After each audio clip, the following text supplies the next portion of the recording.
apparently a lot of weird items on Temu. So every time I come to Korea, we're gonna try some items that are viral, interesting, and then see if it actually works. These items are actually insanely cheap to the point where you'd be like, wait a minute, that's a steal. Okay, the next item is cat toy.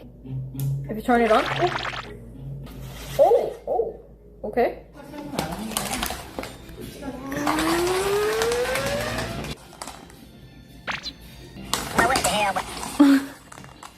I think it's pretty good. Yeah, like tail shaking and everything.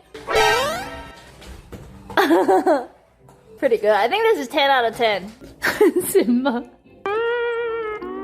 Simba's like, nah, dude. Literally $2. That's cheap. Now, I'd say that's a steal. 10 out of 10.